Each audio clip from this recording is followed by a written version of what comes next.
dunia pendidikan kembali berduka setelah mahasiswa Universitas Udayana Timothy Anugrah Saputra ditemukan meninggal di lingkungan kampus.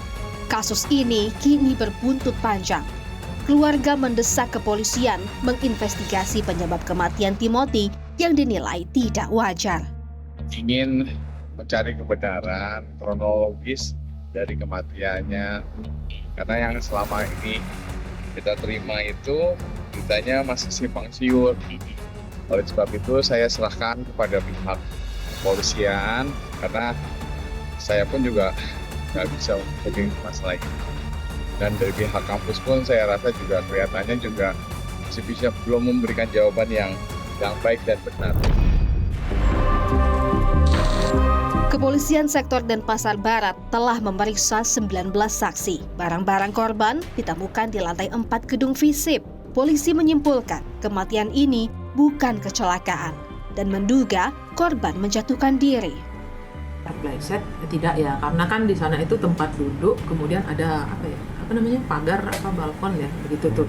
Jadi lebih memungkinkan itu korban itu naik kemudian jatuh seperti itu, lebih ke unsur sengaja mungkin menjatuhkan diri seperti itu. Tapi ya tidak ada saksi yang melihat seperti itu, cuman saksi yang melihat datang duduk di situ kemudian buka sepatu, nah, gitu. Itu sudah ada saksinya. Ironisnya, di tengah duka, Himpunan Mahasiswa Ilmu Politik atau Himapol FISIP Unut memberhentikan 4 pengurusnya. Mereka kedapatan menjadikan tragedi Timothy sebagai lelucon di media sosial. Wakil Rektor Bidang Kemahasiswaan Universitas Udayana, Gusti Ngurah Alit Susanto Wirya menegaskan akan menggelar sidang etik bagi pelaku perundungan tersebut. Sebelum meninggal sama sekali tidak ada pembulian. Jadi pembulian itu atau saya sebut dengan nir empati dari mahasiswa itu terjadi setelah almarhum meninggal gitu. Karena kan komentar-komentar itu adalah komentar-komentar kejadian itu. Dan untuk penanganan itu untuk yang di FISIP sudah ditangani.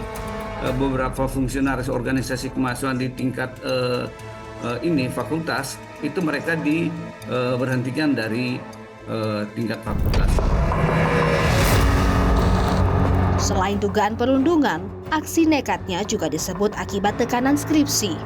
Namun, Universitas Udayana membantah faktor skripsi sebagai penyebabnya. Kami juga ingin mengklarifikasi isu lain yang menyatakan bahwa almarhum meninggal karena tekanan dalam penyusunan skripsi.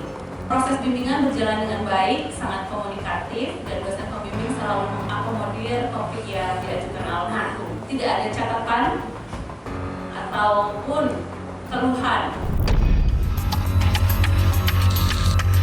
Untuk membantu penyelidikan, kriminolog Hanifah Hasna menyarankan penyidik mendalami jejak digital korban guna mengungkap potensi tekanan psikologis.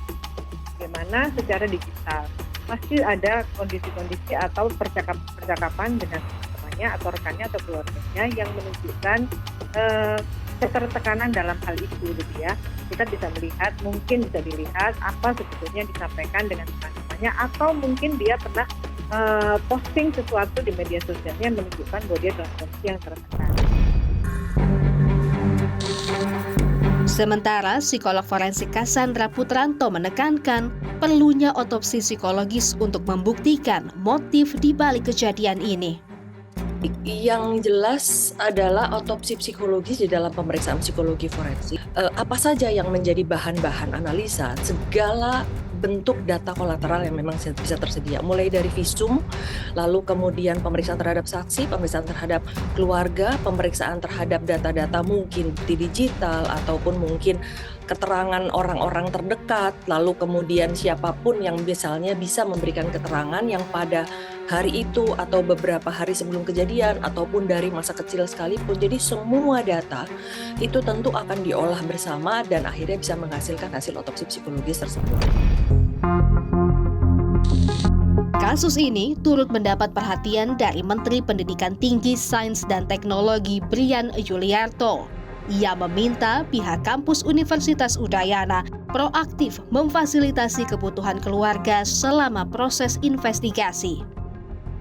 Nah, kami juga sudah mendapatkan laporan dari Bapak Rektor bahwa pihak Rektor sudah membentuk tim untuk pertama menginvestigasi, mengecek apa yang sebenarnya terjadi, dan kemudian juga melakukan pendampingan baik untuk keluarga maupun pihak lain yang akan barangkali terhubung dengan kasus ini.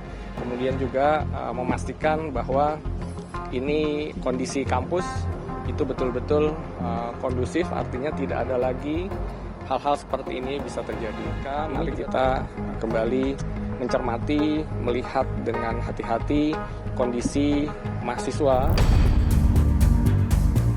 Pengamat pendidikan Martadi menegaskan, institusi pendidikan wajib proaktif dalam menyiapkan dan mendampingi mahasiswa, terutama terkait kesehatan mental. Ya, kasus ini adalah menjadi salah satu refleksi penting buat dunia pendidikan. Tindakan-tindakan semacam ini tidak boleh terjadi lagi di dunia pendidikan. Dan kita perlu lebih proaktif untuk menyiapkan, mendampingi para mahasiswa agar potensi kesehatan mental yang terjadi di mahasiswa segera bisa terdeteksi dari awal, lalu segera tertangani dengan baik. Kasus tragis ini harus menjadi refleksi mendalam bagi seluruh dunia pendidikan. Evaluasi total adalah keharusan untuk memastikan kampus menjadi ruang aman dan lembaga yang melindungi serta memuliakan generasi penerus bangsa.